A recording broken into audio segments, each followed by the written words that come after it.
Hello friends, welcome है आपका अपने YouTube channel unique solution for Uttarakhand LT and DSSB exam. तो फ्रेंड्स, आज हम शिक्षा मनोविज्ञान टॉपिक के अंतर्गत उत्तराखंड एलटी परीक्षा के लिए उद्दीपन परिवर्तन कौशल का टॉपिक लेकर आए हैं। यह हमारा उत्तराखंड एलटी परीक्षा हेतु शिक्षा मनोविज्ञान पर आधारित लेक्चर नंबर 4 है। तो फ्रेंड्स, अगर आप हमारे चैनल पर नए हैं तो प्लीज़ चैनल को लाइक कीजिए, सब्सक्राइब कीजिए और अपने अधिक से अधिक साथियों तक इसको शेयर कीजिए, जिससे सभी लोग इसका फ़ायदा उठा सकें। ठीक है फ्रेंड, तो स्टार्ट करते हैं आज की वीडियो। तो हमारा टॉपिक है उद्दीपन परिवर्तन कौशल। तो फ्रेंड्स, उद्दीपन परिवर्तन कौशल क्या है, पहले हम इस पर डिस्कशन करेंगे।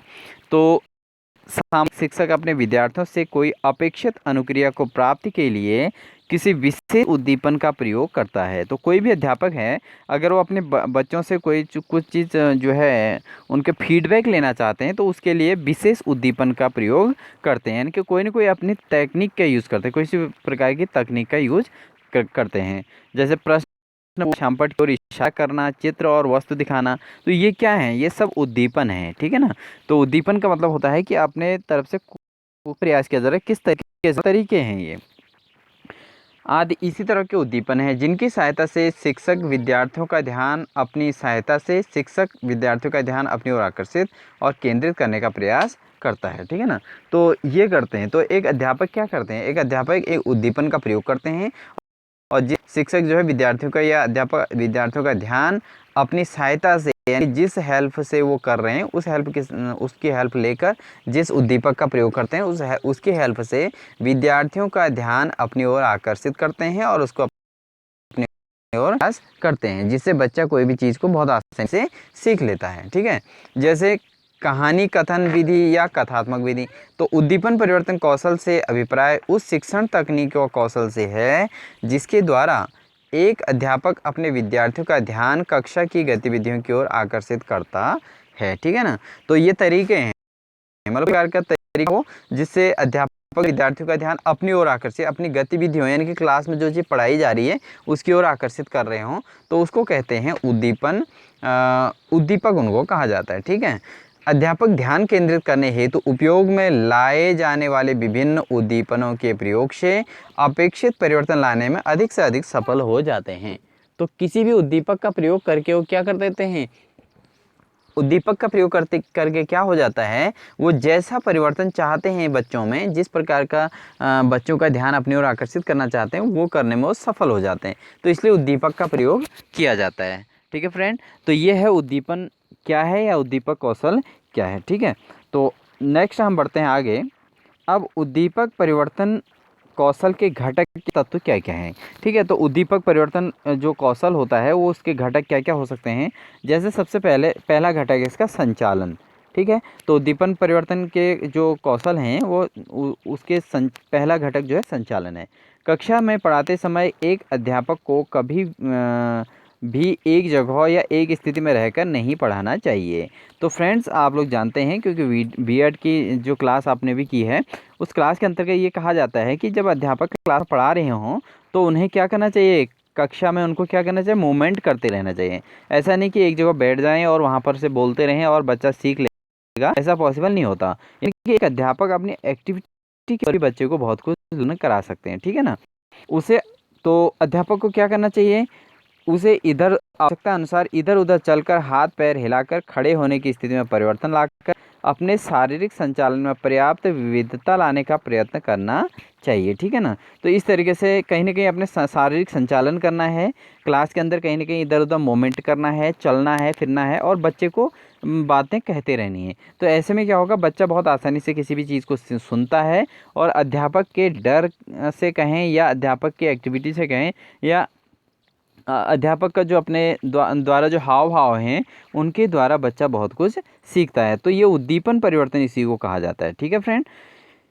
उसे इस बात का ध्यान अवश्य रखना चाहिए कि अनावश्यक इधर उधर घूमने, हिलने डुलने और बहुत अधिक संचालन से लाभ के बजाय हानि हो सकती है। लेकिन अब देखिए यहाँ पर ऐसा नहीं कि अध्यापक क्लास में पढ़ा रहे हैं और इधर उधर घूमने में ही लगे रहें, कभी पीछे जा रहे हैं कभी आगे जा रहे हैं, ऐसा नहीं है। मतलब उस मोमेंट करने का एक तरीका है, यही तो टीचिंग स्किल है, यही टीचिंग तकनीकी है ना।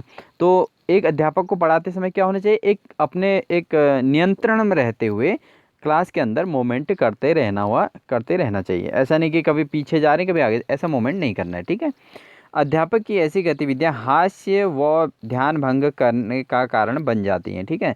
अगर ज़्यादा ही मोमेंट हो रहा है क्लास के अंदर तो वो व्यंग का कारण बनेंगी, बच्चे उसका उपहास उड़ाते हैं अध्यापक का। तो ऐसा नहीं करना है। अध्यापक को क्या करना है, एक लिमिट में, एक अपने उसमें लिमिट में रहते हुए अपने क्लास के अंदर मोमेंट करना है, लिमिटेड करना है, जिससे बच्चे को भी पूरे बच्चे का जो है निरीक्षण भी हो सके और अपना अध्यापन का कार्य भी कंटिन्यू होता रहे, ठीक है। तो ये तो था संचालन। पहला उद्दीपन परिवर्तन कौशल है संचालन, ठीक है। सेकंड उद्दीपन परिवर्तन है हाव भाव। देखिए फ्रेंड, हाव भाव से जो अभिप्राय होता है वो अशाब्दिक और संकेतमय भाषा होती है।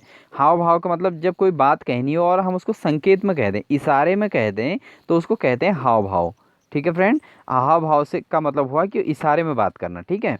जैसे बहुत बड़ा, बहुत छोटा, गोल, चपटा आदि को बताने के लिए एक अध्यापक हाथों के संकेत से बहुत अच्छी तरीके से अभिव्यक्त कर सकता है, ठीक है। जब हमें कभी पढ़ाना हो कि बहुत छोटी वस्तु है तो हम क्या करते हैं, दो हाथों को आपस में एक दूसरे नज़दीक रख के बोलते हैं कि ये बहुत छोटी वस्तु है, ठीक है ना। और अगर हमें बहुत बड़ी बात करें तो हम हाथों से कह देते हैं बहुत बड़ा संसार है, या बहुत बड़ा एरिया है, या बहुत बड़ी जगह है, या बहुत बड़ी वस्तु है। किसी के बारे में बात कर रहे हैं तो इस तरीके से अध्यापक क्या करते हैं, अपने हाथों से इशारा करके ही बच्चे को एक्सप्लेन कर देते, तो बच्चा उसको समझ जाता है कि ये बहुत बड़ी वस्तु के बारे में बात कही जा रही है, ठीक है फ्रेंड। संचालन मुख मुद्रा, हाथ पैर तथा अन्य अंगों द्वारा किए गए संकेत एवं इशारे आदि सभी इसी श्रेणी में आते हैं। तो अध्यापक कभी कभी क्या होता है, मुंह से भी इशारा कर लेते हैं। किसी को डांटना है तो आंख से गुस्सा करके दिखा देते हैं कि यार बच्चे को मतलब एहसास हो जाता है कि अध्यापक मेरे से जो है गुस्सा हो रहे हैं, है ना। तो ये इस तरीके से कभी हाथ पैर इधर उधर वो करके किसी भी एक्टिविटी के द्वारा जो है शरीर के अंगों को हिलाकर कहीं न कहीं अध्यापक अपने संकेत करते हैं, जिससे बच्चे तक सूचना पहुंच जाती है कि अध्यापक क्या कहना चाह रहे हैं, ठीक है। तो ये होता है उद्दीपन परिवर्तन कौशल का दूसरा घटक है, जिसको हम हाव भाव कहते हैं, ठीक है फ्रेंड। आगे बढ़ते हैं। थर्ड है हमारा वाक संरूप परिवर्तन, ठीक है ना। वाक संरूप परिवर्तन, इस कौशल का संबंध उस शिक्षण व्यवहार से है जिसके अंतर्गत एक शिक्षक अपने आवाज़ में उतार चढ़ाव लाने और उसकी गति को कम या अधिक करने और उसके आधार पर जो है अपना अध्यापन करते हैं। तो शिक्षण कौशल का संबंध शिक्षण व्यवहार से ही है। तो वाक का मतलब होता है बोलना, ठीक है ना फ्रेंड। तो वाक में से बोलना हो गया। वाक संरूप का मतलब है बोल के जो चीज़ कही जा रही है। कभी देखो बोलते वक्त किसी जो है उसकी अपने आवाज़ की गति को कम कर देते हैं, कभी तेज़ कर देते हैं। तो इससे क्या होता है, तो इससे अलग अलग प्रकार के अर्थ निकलते हैं, है ना। तो बच्चे को वो चीज़ समझ में आ जाती है। वाक कला में लाए गए परिवर्तन विद्यार्थियों का ध्यान कक्षा की ओर आकर्षित करने और केंद्रित करने में महत्वपूर्ण भूमिका निभाते हैं। कभी कभी क्या होता है कि क्लास में जब थोड़ा हल्ला होता है तो अध्यापक क्या होता है, थोड़ा ज़ोर से बोलते हैं तो बच्चे को पता चल जाता है कि मतलब टीचर जो हैं अभी जो है हमें कुछ कहना चाह रहे हैं, ठीक है ना। तो ये एक महत्वपूर्ण भूमिका होती है वाक संरूप परिवर्तन, यानी कि अपनी बोली जो बोल रहे हैं उस बोली में परिवर्तन करके अध्यापक जो है उसको क्या कर देते हैं, बच्चे को एहसास करा देते हैं कि टीचर क्या कहना चाह रहे हैं, ठीक है ना। कभी शांत मुद्रा में, कभी बहुत तेज़ से बोलना, कभी प्यार से बोलना, कभी मुस्कुरा जाना, कभी हंस के बोलना, है ना। वो क्लास में हर प्रकार के मोमेंट के आधार पर बच्चे को उस हिसाब से पढ़ाया जाता है। तो इसको कहा जाए, ये भी एक उद्दीपन है, ठीक है ना। उद्दीपन से मेन मुख्य तात्पर्य हमारा है कि क्लास के अंदर होने वाली एक्टिविटीज़, ठीक है फ्रेंड। आगे अगला पॉइंट है, चौथा है मौन विराम। तो उद्दीपन परिवर्तन के अंतर्गत मौन विराम भी एक पॉइंट है। पढ़ाते पढ़ाते अगर कोई अध्यापक अचानक से थोड़ी देर के लिए मौन विराम को धारण कर लें और इस प्रकार उसके शिक्षण में कुछ देर के लिए विराम आ जाए तो इस क्रिया को मौन विराम की संज्ञा दी जाती है। तो होता क्या है कि कभी कभी क्लास में पढ़ाते वक्त जो है बहुत किसी टॉपिक पर ऐसी स्थिति आ जाती है कि उसमें मौन भी हो जाते हैं अध्यापक, ठीक है ना। तो जब अध्यापक मौन हो जाते हैं तो उससे क्या होता है, तो वो एक मौन विराम की स्थिति है, ठीक है। वो भी एक उद्दीपन है, तो वो न कहीं ना कहीं किसी प्रकार का एहसास कराती है। विद्यार्थियों का ध्यान अपनी ओर आकर्षित करने और केंद्रित करने के लिए यह उपयोग कौशल तकनीकी है, ठीक है ना। तो कभी कभी क्या होता है कि जब टीचर आगे पढ़ा रहे हैं और बच्चे पीछे, कुछ बच्चे हल्ला कर रहे होते हैं, तो टीचर क्या हो जाते हैं, आगे शांत हो जाते हैं, ठीक है ना। और जब वो आगे शांत हो जाते हैं तो पीछे वाले बच्चों को, फिर पीछे वाले बच्चे भी शांत होने लगते हैं। इसका मतलब वो समझ जाते हैं कि हमें सर ने देख लिया। तो ये क्या है, ये एक उद्दीपन है, ठीक है ना। तो मौन विराम भी एक प्रकार का उद्दीपन है। आगे बढ़ते हैं। नेक्स्ट आता है हमारा अंतः क्रिया शैली में परिवर्तन। तो इसमें क्या होता है फ्रेंड्स, कक्षा में चल रही संप्रेषण प्रतिक्रिया अंतःक्रिया कहलाती है। संप्रेषण का मैंने इससे पहले वीडियो डाली है संप्रेषण की, लेक्चर 1 में।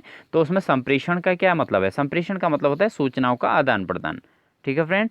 तो संप्रेषण का मतलब क्या होता है, सूचनाओं का आदान प्रदान, यानी कि सूचनाएं देना और सूचनाएं लेना। अगर कोई बोल रहा है, जैसे मैं अभी बोल रहा हूं, तो मैं संप्रेषण कर रहा हूं, और ये मोबाइल जो है माध्यम है, और ये आप तक ये वीडियो पहुंच गई और आप इसको फिर सुन रहे हैं, तो ये कहलाता है, ये इसमें आप क्या होगे, आप होगे जो है श्रोता होगे, ठीक है।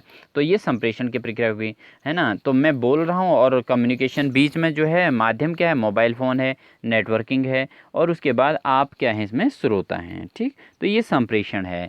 तो कक्षा में अगर चल रही संप्रेषण प्रतिक्रिया अंतःक्रिया कहलाती है। अब देखिए कक्षा में क्या होता है, एक अध्यापक पढ़ाते हैं, ठीक है ना, और उसके बाद हमारा माध्यम क्या होता है, माध्यम होती है, किताबें होती हैं, और बीच में वायु होती है माध्यम, जो हमारे कानों तक, दूसरे कानों तक ध्वनि पहुंचाती है। यानी कि बच्चे तक ध्वनि कैसे पहुंचती है, देखो अगर अध्यापक आगे से बोलते हैं तो बीच में माध्यम के जो कण होते हैं वो जो है ध्वनि को कहाँ पहुंचाते हैं, वो बच्चे के कान तक पहुंचाते हैं। तो ये क्या है, संप्रेषण है, यानी कि एक के द्वारा सूचना दूसरे तक पहुंचना। ओके, तो इसको अंतःक्रिया कहलाती है।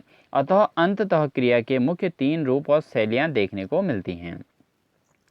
एक तो फर्स्ट है अध्यापक विद्यार्थी अंतःक्रिया। इसमें अध्यापक और किसी एक विद्यार्थी के बीच संप्रेषण चलता है, ठीक है, तो इसको अंतःक्रिया कहेंगे, ठीक। अंतःक्रिया अध्यापक विद्यार्थी अंतःक्रिया का मतलब है केवल एक अध्यापक है और एक विद्यार्थी है, अध्यापक बोल रहे हैं और एक विद्यार्थी सुन रहा है, तो इसको कहते हैं अध्यापक विद्यार्थी अंतःक्रिया, ठीक है ना। दूसरे प्रकार का जो होता है अध्यापक कक्षा अंतःक्रिया, तो इसका मतलब क्या हुआ, दूसरे प्रकार की क्या हुआ, एक अध्यापक पढ़ा रहे हैं और पूरे के पूरे क्लास पढ़ रही है, पूरी के पूरी क्लास क्या हो रही है, सुन रही है, और संप्रेषण हो रहा है। संप्रेषण का मतलब विचारों का आदान प्रदान हो रहा है, अध्यापक अपने विचारों को व्यक्त कर रहे हैं और बच्चे उन विचारों को ग्रहण कर रहे हैं। तो ये क्या हो गया, ये कक्षा कक्ष का अंतःक्रिया हो गया, ठीक है ना फ्रेंड। तो ये हो जाता है। और थर्ड टाइप जो होता हमारा होता है विद्यार्थी विद्यार्थी अंतःक्रिया। देखो ये भी बहुत महत्वपूर्ण होता है। इस संप्रेषण क्रिया में विद्यार्थियों के बीच ही बातें होते रहती हैं। जैसे क्या होता है, जैसे क्लास से अध्यापक अगर क्लास छोड़ के जाते हैं, तो क्लास छोड़ के जब अध्यापक जाते हैं तो उसके बाद बच्चे क्या करते हैं, आपस में डिस्कशन करते हैं, एक दूसरे के साथ चर्चा करते हैं, किसी भी टॉपिक पे भी चर्चा करते हैं। तो वो क्या है, वो है विद्यार्थी विद्यार्थी अंतः क्रिया, यानी कि विद्यार्थियों का आपस में संप्रेषण, ठीक है फ्रेंड। तो ये था हमारा उद्दीपन नंबर 5, अंतः क्रिया शैली में परिवर्तन, ठीक है। अगला है छठा उद्दीपन है विद्यार्थियों का क्रियात्मक सहयोग। अब देखिए फ्रेंड, अब क्या होता है कि बहुत सारे विद्यार्थी क्लास में जो है अध्यापक के साथ सहयोग करते हैं किसी भी एक्टिविटी। जैसे हम प्रयोगशाला में प्रयोग कराते हैं, तो प्रयोग कराते हैं तो उसमें क्या होता है, एक अध्यापक अकेले थोड़ा प्रयोग करते हैं, उनको बच्चे जो है सहयोग करते हैं, और बच्चे क्या होता है, सहयोग से ही सीखते हैं, ठीक है ना। तो विद्यार्थियों का अंतःक्रिया से क्रियात्मक सहयोग जो है, कक्षा शिक्षण में विद्यार्थियों को श्यामपट्ट पर कुछ लिखने और समझाने के लिए बुलाया जाता है। देखो जब टीचर क्लास में पढ़ाते हैं तो क्या होता है, कभी कभी बच्चों को ब्लैक बोर्ड पर बुला लेते हैं ना, कि इसको लिखिए भाई करके। प्रयोग एवं परीक्षणों में उनकी सहायता ली जाती है। तो ये मैं पहले ही बता चुका हूँ कि जब प्रैक्टिकल किया जाते हैं क्लास के अंतर्गत और लैब के अंतर्गत, तो क्या होता है उस समय बच्चे से हेल्प ली जाती है, और बच्चे की हेल्प से क्योंकि अध्यापक एक मार्गदर्शक होते हैं केवल, तो काम तो बच्चे ने करना है, सीखना बच्चे ने है, तो इसलिए क्या होता है अध्यापक बच्चे की हेल्प लेते हैं और बच्चा उससे फिर सीखता है। श्रव्य दृश्य साधकों के प्रयोग में भी वे आवश्यक मदद करते हैं, और किसी शिक्षण व प्रकरण पर विचार से संबंधित अभिनय या क्रिया पाठों में अपना सहयोग प्रदान करते हैं। तो विद्यार्थियों का क्रियात्मक सहयोग करना भी एक प्रकार का क्या है, उद्दीपन है। तो फ्रेंड्स, वाक शैली पर आधारित जो है उद्दीपन आपका पिछले एलटी एग्जाम में आया हुआ था और ये बहुत महत्वपूर्ण होने वाला है, ठीक है ना। तो इस बार इनमें से ही आएगा, कोई ना कोई अलग प्रकार का आ जाएगा। हो सकता है विद्यार्थियों का क्रियात्मक सहयोग आ जाए, किस प्रकार का उद्दीपक है करके आ जाए, है ना, और या उद्दीपक है या नहीं है ना, तो ये चीज़ आ सकती है। अगला है बदलाव केंद्रण। इस घटक का संबंध व्यवहार संबंधी उन क्रियाओं से है जिनके द्वारा विद्यार्थियों का ध्यान शब्द, प्रस्तुत, प्रकरण आदि किसी विशेष बिंदु पर केंद्रित करने में सहायता मिलती है। तो बदलाव केंद्रण उद्दीपन का क्या तात्पर्य है? तो इस जो उद्दीपन के घटक हैं उसमें सातवां घटक है बदलाव केंद्रण। अब बदलाव केंद्रण का मतलब है इस घटक का संबंध व्यवहार संबंधी उन क्रियाओं से है जिनके द्वारा विद्यार्थियों का ध्यान शब्द, प्रस्तुत, प्रकरण आदि किसी विशेष बिंदु पर केंद्रित करने में सहायता मिलती है, ठीक है ना फ्रेंड। तो ये है हमारा उद्दीपन परिवर्तन, ठीक है ना, उद्दीपन परिवर्तन। तो ये था हमारा उद्दीपन से रिलेटेड टॉपिक, जो काफ़ी छोटा है, लेकिन उद्दीपन परिवर्तन क्या है और उद्दीपन परिवर्तन कौशल के घटक क्या क्या हैं। तो एक बार फिर हम इसको छोटा सा रिवीजन करते हैं हल्का सा।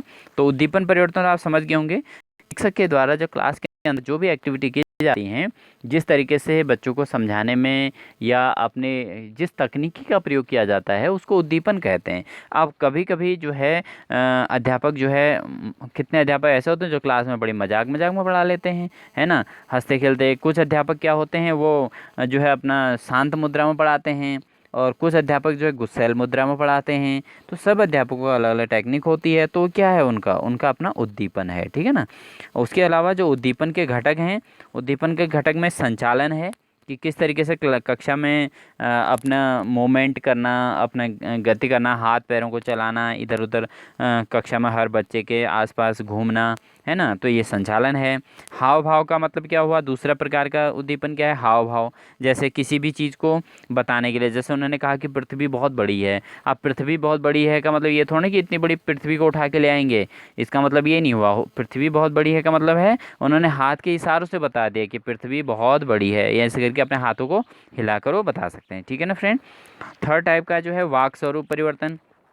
वाक स्वरूप परिवर्तन का मतलब हुआ कि जिसमें अध्यापक अपनी आवाज़ को कम ज़्यादा करके बताते हैं ना। कभी वो क्लास में जैसे उन्हें लगा कि अभी भाई टॉपिक बहुत जैसे कभी वीर रस से भरा हुआ का टॉपिक होता है, आपने देखा होगा, हिंदी पढ़ाते हैं और कोई ऐसा टॉपिक होता है जिसमें वीरता का भाव बताना है, ठीक है ना, किसी सेना से रिलेटेड बातें बताने को जो, तो उसमें वो एक योद्धा की तरह बोलते हैं, बहुत ज़ोर से बोलते हैं क्लास में पढ़ाते वक्त भी अध्यापक।